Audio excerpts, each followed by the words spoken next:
Basic तौर पर चारों देशों का नाम क्या है? यूनान है। बेसिक तौर पर दूसरे देश का नाम क्या है? ब्रिटेन है। तीसरे का नाम है जर्मनी और चौथे का नाम है स्वीडन। अब हम लोग थोड़ा सा यहां पर आइडेंटिफाई कर ले भाई साहब, जब तक आइडेंटिफाई नहीं करेंगे ना हमें पता भी नहीं लगेगा। यूनान जिम्नास्टिक्स को बेसिक तौर पर अपने शरीर के हिसाब से शरीर के लिए आवश्यक करने वाला देश था। ब्रिटेन, इसे बॉल खेलों का जन्मदाता कहा गया था।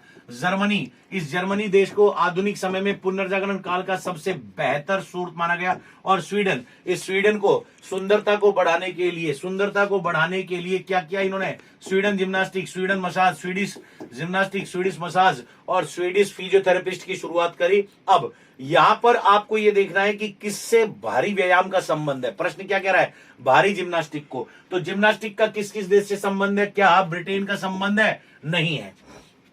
बचा यूनान, बचा जर्मनी और बचा स्वीडन। अब यूनान की जब हम लोग बात करेंगे, यूनान के अंदर तो लोगों को पता ही नहीं था, बस उनका एक ध्येय था, शरीर के लिए जिम्नास्टिक्स और आत्मा के लिए संगीत। मतलब वो लोग इस चीज को कंपलसरी अपनी लाइफ स्टाइल का एक जरिया बनाकर रखते थे। लेकिन यूनान के अंदर कहीं भी बेसिक तौर पर यदि हम लोग बात करेंगे तो कहीं भी ऐसा नहीं था कि साहब व्यवहार प्रशिक्षण का, ये तो उनकी रूटीन लाइफ स्टाइल का पद्धति का तरीका था, जिसमें बच्चे को एगोग प्रशिक्षण के लिए भेजा जाता था, क्रमबद्ध शिक्षण पद्धति के अंदर भेजा जाता था। और जिम्नास्टिक्स को लोग बच्चे के साथ ही नहीं अपनी जीवन पद्धति के अंदर एक रूटीन लाइफ स्टाइल का पार्ट मानते थे। तो इसका मतलब यूनान के अंदर भी बेसिक तौर पर भारी जिम्नास्टिक का कहीं चलन नहीं मिलता। अब बचे जर्मनी और स्वीडिश। स्वीडिश हमने आपको पहले बता दिया, इसने तो चिकित्सा पर्पस से यूज किए थे। पर हेनरिक लिंग वो व्यक्ति था जिसने चिकित्सा पद्धति के पर्पस से अपने देश के अंदर स्वीडिश जिम्नास्टिक, स्वीडिश मसाज और फिजियोथेरेपी शुरू की। इसका विद्यार्थी कार्ल जॉर्जी और नील्स पोस्ट। कार्ल जॉर्जी कौन था? जिसने मांसपेशी विकृति दूर करने के लिए किन्सियोलॉजी को अप्लाइड किन्सियोलॉजी के रूप में प्रयोग किया। नील पोस्ट कौन था? जिसने किन्सियोलॉजी नामक किताब में सबसे पहले किन्सियोलॉजी का वर्णन किया।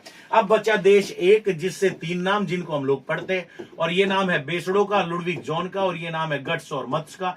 इन दो में से तीन नाम में से जो दो नाम है वो सीधे सीधे जिम्नास्टिक से जुड़े हैं। एक तो है आधुनिक शारीरिक शिक्षा का पिता, लेकिन इसका जिम्नास्टिक से कोई लेना देना नहीं। हाँ, ये दूसरी बात है, इसने शारीरिक शिक्षा के ऊपर पहली किताबें लिखी थी। जॉन, जिसने देश की स्वतंत्रता के लिए काम किया, और गट्समस, जिसने वैज्ञानिक सोच के साथ इस काम को शुरू किया। ध्यान दीजिएगा, अब यहीं पर हमको एक व्यक्ति का नाम मिलता है जिसको हमने कहा था फ्रेडरिक लुडिक जॉन, जिसने 8 के अक्षर के आकार का ट्रैक बनाया था। और इसी व्यक्ति ने सबसे पहले संसार के सामने राष्ट्रभक्ति की भावना के रूप में जिम्नास्टिक्स को प्रचलित किया था। और इसने जब इस पर प्रतिबंध लगा दिया गया था तो हैसनाइड इसने खोले थे। ये हैसनाइड क्या थे? ऐसे स्थान जो दूर होते थे आधुनिक शहर से, जहां पर प्रतिबंध के कारण ये प्रदर्शन नहीं कर पाता था, जंगल के आसपास की जगह जहां ये जाता था, और बच्चों को भारी जिम्नास्टिक उपकरण के व्यायाम कराता था, ताकि बच्चे फिजिकली ग्रोथ करें और अपने देश के प्रति राष्ट्रभक्ति की भावना को, देशभक्ति की भावना को, प्रेम की भावना को पैदा करें और राष्ट्र के लिए आजादी की लड़ाई में भागीदार बने।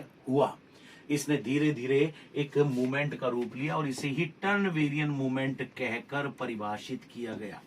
टर्नवेरियन मूवमेंट कहकर परिभाषित किया गया। और ऐसा मूवमेंट जिसने टर्नेस्चर बनाई, जिसने टर्न प्लास्ट बनाए, जिसमें फ्रेंड्स ऑफ टर्निन थे, जिसमें टर्न क्वाड्स भी कहलाए गए, ऐसा मूवमेंट जिसके अंदर देश की राष्ट्रीयता, उत्प्रोत शक्ति भावना के लिए वहां के लोगों ने नहीं, पर्शिया के लोगों ने भी इसे अपनाया। पर्शिया के राजा फ्रेडरिक विलियम चतुर्थ ने इस व्यक्ति को अपने देश में बुलाया, ऑफर दिया, लेकिन ये तो जुनूनी था, पागल था देशभक्ति की भावना में। इसका उद्देश्य तो जर्मनी को आजाद कराना था, और यही हुआ। भारी जिम्नास्टिक्स को उपकरण के बतौर जब बेसिक तौर पर व्यवहार प्रशिक्षण के रूप में लाया तो फ्रेडरिक लुडिक जॉन लाया। फ्रेडरिक लुडिक जॉन ने क्या कहा? इसने कहा कि भाई मैं लोगों का कौशल परिवर्तित कर दूंगा, व्यवहार परिवर्तित कर दूंगा, देश को आजादी के लिए समर्पित कर दूंगा, लड़ाऊंगा, आपस में देश के लोगों को लड़ाऊंगा, दुश्मन देशों से लड़ाऊंगा, जिन्होंने मेरे देश पे कब्जा कर रखा है उनसे लड़ाऊंगा, लेकिन जर्मनी को आजाद कराऊंगा। क्योंकि इसका मानना था कि यूनानी लोग इतने समय तक इसलिए आजाद